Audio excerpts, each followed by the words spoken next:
This is Democracy Now!, democracynow.org, The War and Peace Report. I'm Amy Goodman. And I'm Nermeen Sheikh. Welcome to our listeners and viewers around the country and around the world. We begin today's show in Beijing, where President Trump is in talks with Chinese leader Xi Jinping following a lavish welcome on Wednesday that was billed as a state visit plus and included the first state dinner for a U.S. president inside the Forbidden City. The welcoming ceremony outside Beijing's Great Hall of the People was broadcast live on state television, unprecedented treatment for a visiting leader. Trump used the talks to call on China to sever ties with North Korea. The United States is committed to the complete and permanent denuclearization of North Korea. So important. China can fix this problem easily and quickly, and I am calling on China and your great president to hopefully work on it very hard. I know one thing about your president. If he works on it hard, it will happen. There's no doubt about it. They know. Before arriving in Beijing, Trump used an address to the National Assembly in Seoul, South Korea, to deliver a stern message to China, North Korea's biggest trade partner. North Korean state media responded in a statement Wednesday saying the United States should, quote, oust the lunatic old man from power and withdraw its hostile policy in order to get rid of the abyss of doom. Meanwhile, on Wednesday, China insisted it is already fully enforcing UN sanctions. This is Chinese President Xi Jinping. Regarding the Korean Peninsula nuclear issue, we reaffirm that we are staunchly committed to realizing the denuclearization of the peninsula and upholding the international nuclear non-proliferation system. Both sides will continue to strictly enact all UN Security Council resolutions, and at the same time, we are committed to continuing to solve the North Korean nuclear issue through dialogue and talks. During President Trump's China visit, the leaders of the world's two largest economies discussed their trade deficit. On the campaign trail, Trump bashed China's trade policies, once accusing China of raping the United States. This is Trump then. We have a $500 billion deficit, trade deficit with China. We're going to turn it around, and we have the cards. Don't forget, we're like the piggy bank that's being robbed. We have the cards. We have a lot of power with China. When China doesn't want to fix the problem in North Korea, we say, sorry, folks, you got to fix the problem. Because we can't continue to allow China to rape our country, and that's what they're doing. So that was President Trump on the campaign trail when he was, well, just candidate Trump. On Wednesday in Beijing, he struck a more conciliatory tone. Right now, unfortunately, it is a very one-sided and unfair one, but I don't blame China. After all, who can blame a country for being able to take advantage of another country for the benefit of its citizens? I give China great credit. But in actuality, I do blame past administrations for allowing this out-of-control trade deficit to take place and to grow. Roughly $250 billion in deals with U.S. companies are expected to be announced during Trump's visit. Human rights activists and even Trump's fellow Republicans have urged him to use his trip to challenge China over its crackdown on dissidents and call for the release of political prisoners. Senator Marco Rubio and Congressman Chris Smith issued a statement urging him to raise the forced isolation and ongoing surveillance of the wife of the late Nobel laureate Liu Xiaobo. Since arriving in China, where Twitter is banned, Trump has tweeted at least 5 times. A White House official said Trump would, quote, tweet whatever he wants. Trump is on a 5-nation tour in Asia and has already visited South Korea and Japan. He goes next to Vietnam, where he's expected to meet with the Russian President Vladimir Putin, and then on to the Philippines. We're going now to Beijing, China, where we're joined by Joanna Chu, China correspondent for Agence France-Presse. Joanna, it's great to have you with us. Can you talk about the significance of Trump's trip to China and also talk about the reaction of the Chinese people to the American president? Right. So thanks for having me. It seems like Trump's visit, his first visit as president to China, has gone without a hitch. As you said, he had a very lavish welcome. He was the only foreign leader in recent history to dine in the Forbidden City Palace. And today he's wrapping up another state dinner with President Xi, where he showed a video of his granddaughter Arabella singing in Mandarin Chinese, and that went over well. So as far as we can tell, the visit was successful, and Trump and his counterpart seem to have reached some consensus on some of the big issues that have been points of tension between the two countries. I think a highlight was trade. Some reporters were surprised at the tone that Trump gave during his remarks today. While it was softened from what he was like during the campaign trail, it was quite tough. At the same time, he also lavished a lot of praise on Xi Jinping, and the two leaders seemed very comfortable around each other. So it seems like it went well. As he said, human rights wasn't brought up as a focus, neither was the climate. So it seemed like the talks focused on trade and on what China and the U.S. could do on the North Korean nuclear peninsula issue. As far as the reception from the Chinese, Sorry, Joanna, I wanted to ask you, just to put this into some context, why is it that China has granted Trump such an extraordinary, in fact, unprecedented welcome, including a state dinner in the Forbidden City, the first time a U.S. president has received such treatment? Yeah, so reporters did ask that question yesterday to the foreign ministry in Beijing, and they said that it's what a host country should do. They said that Trump received a similar lavish welcome from the Japanese before he came to China. So that's how they addressed why he got this big welcome. And explain what the Forbidden City is. So the Forbidden City, it's right in the center of Beijing. It's right in the center. It's where emperors for different dynasties had their center of power. So it's a very symbolic place, and it's unprecedented that they would shut down the whole thing. It's a big tourist attraction to host the president and Melania. To say the least, it's a different tone that he is adopting. I mean, it's not just tone. He talked about China raping the U.S. on the campaign trail, fiercely went after China, and now said it's not actually China's fault. He understands why a country would take advantage of another country on behalf of its own people. He blamed past administrations, clearly the Obama administration. Can you talk about your thoughts? To a good deal of applause when he said that. Yes. Yeah, that was quite an unexpected and cheeky statement. It wasn't as harsh he was like earlier, but it was quite tough.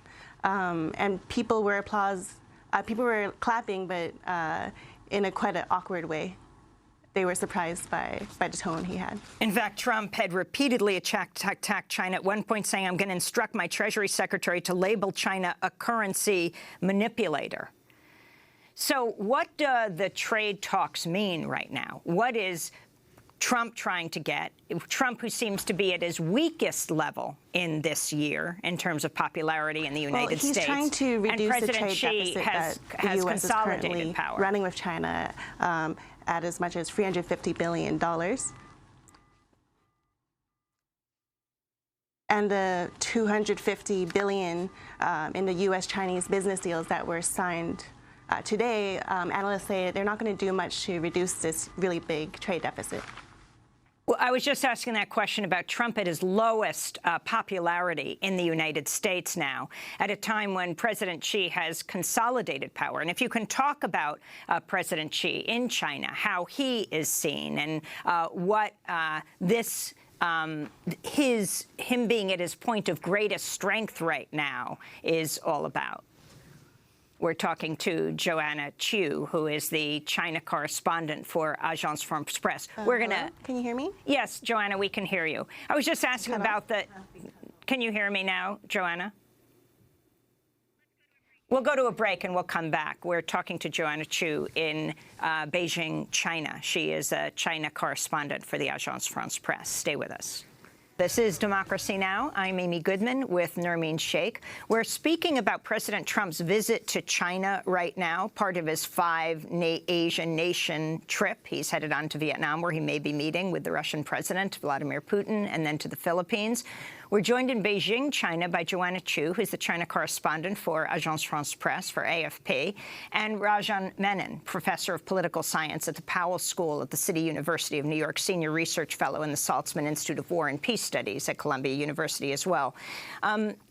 Professor Menon, let me put that question to you about Xi at his greatest strength right now, the president of China, and Trump at his weakest point in popularity and how he's seen within his own party. The elections just took place, a referendum on Trump, and he lost badly.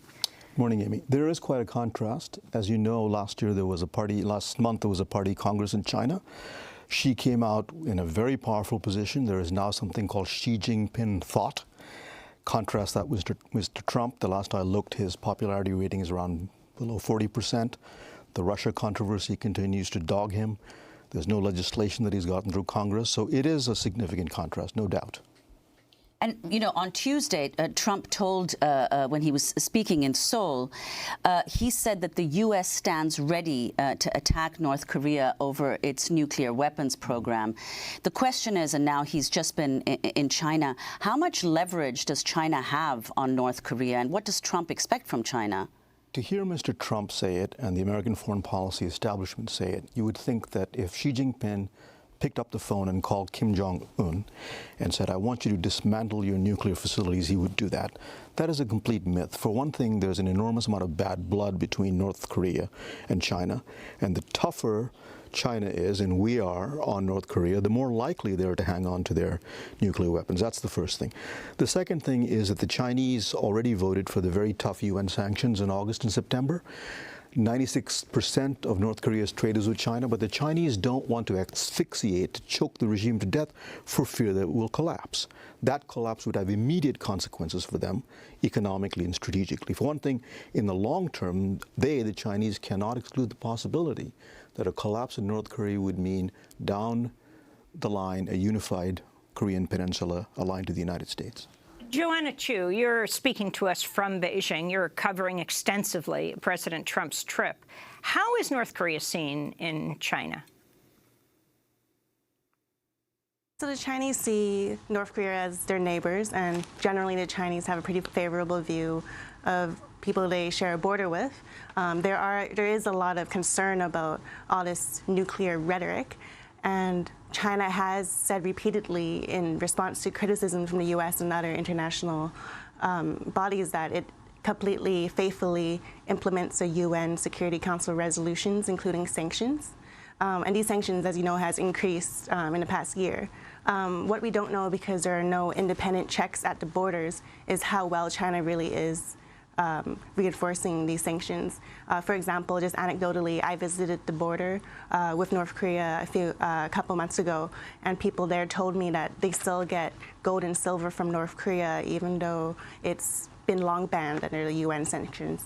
And just a few weeks ago, I went to some North Korean restaurants in Beijing and asked about their business, and they said every day they get seafood imports from North Korea to Beijing, and that's also against the sanctions. So it's unclear how well China is enforcing, but definitely China is saying they're doing all they can, and their tone is that they should not be the ones who shoulder all the blame. They want the U.S. to reduce its more inflammatory rhetoric against Kim Jong-un and his regime in order to bring all parties back to the negotiating table. And Joanna, could you very quickly, you've been writing about this, the human rights situation in China now under President Xi Jinping? Well, it's quite severe under Xi Jinping's first 5 years as president. We've seen an unprecedented crackdown on people in civil society, from lawyers to bloggers to journalists to primary school teachers. It's ironic that Trump is tweeting while he's inside China's firewall, but people in China have been arrested just for social media posts they put on Chinese websites that are a little bit critical of the government. And recently, just this week on Tuesday, a really famous veteran pro-democracy writer, Yang Tongyan, he passed away of brain cancer on medical parole, so he was still in police custody. And this is the pattern that we've been seeing, that dissidents are being jailed and then Joanna Chu is speaking to us from Beijing, China. We just lost her satellite, lost it at the bottom of the hour. China correspondent for Agence France-Presse, Raja Menon, still with us, professor of political science at Powell School at City University of New York. If you could continue what she was saying, this issue of human rights in China right now. It's very interesting that here is President Trump lauding President Xi in China, while at the same time the Trump administration has just cracked down on Cuba and made it extremely difficult for individuals to visit Cuba, reversing the thaw in relations that President Obama had initiated. There is a very big contrast between the tone and the demeanor that Trump struck in South Korea and in Japan compared to China. He clearly does not want to do anything at all to embarrass Mr. Xi. He did not meet with dissidents. He didn't bring up the issue of human rights. He soft-pedaled, as you noted earlier, the trade deficit. And so I would say from the Chinese standpoint, this summit has gone very well for them. Less so, I think, for Mr. Trump. And the significance of President Trump going to Vietnam tomorrow, and if they work out the framework, I think that's the terms they're using, he will be meeting with the Russian President Vladimir Putin in Vietnam. Correct. Well, and the role Russia could also play with North Korea. Correct. The Russians can play a role, but much less of a role than China, as I pointed out. 96% of the trade that North Korea does is with China, but the Russians do have a residual influence. But much more importantly, Russian and Chinese views are closely aligned. But it is to China that he's looking. Finally, the significance from your perspective of this trip that President Trump has made. I mean, we know that when President Xi was in Florida, he made a deal with Trump's daughter, with one of his advisors, Ivanka Trump, giving her exclusive copyrights on various of her products being sold in China. The significance of any kind of business deals being made. We know Trump famously yesterday, in the middle of his address to the South Korean Assembly, where he was talking about taking on North Korea. And, of course, the threat of war with North Korea is more extreme than it's ever been. He talked about his golf course in Bedminster, New Jersey. There are business ties between the Trump Corporation and the Chinese. You mentioned Ivanka Trump. The Trump Corporation itself has about 123 trademarks. There is a building in New York of which Mr. Trump is part owner, where the Chinese National Bank has lent about $950 million. So there are such ties. I think that those are not the things that are driving Trump. I think he wants some progress on the trade front. He wants some progress on the North Korean front. He's gotten really not very much of either. Is there anything you'd like to add, Professor Menon, on the significance of this overall Asia trip that he's taking? Yes. One of the things that was interesting to me is that he was much tougher on the Japanese when it came to the trade deficit. Now, their trade deficit with the United States at the end of last year was about $70 billion. With China, it was 350. That is 5 times as much. Yet he treated the Chinese pretty much, as you pointed out, with kid gloves. It was much tougher on the Japanese. He told the Japanese, why do you just import cars into the United States? Why don't you make them here? Well, the Japanese make 4 million units of vehicles here, and they have about 24 manufacturing plants. So the contrast between how he... Correct. So the contrast between how he dealt with the Japanese on the trade issue and the Chinese, I thought, was very telling.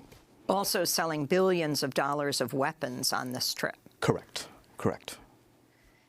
Well, I want to thank you for being with us, Rajan Menon, professor of political science at the Powell School at the City University of New York, senior research fellow at the Saltzman Institute of War and Peace Studies at Columbia University. When we come back, a humanitarian crisis in Yemen, cholera, famine, war. We'll speak with a woman who founded a news agency there but had to leave because of death threats and now reports in exile about her home country. And we'll talk about what's happening in Saudi Arabia as the prince consolidates power, as many people are arrested, and Saudi Arabia continues to bomb, with U.S. support, Yemen. Stay with us.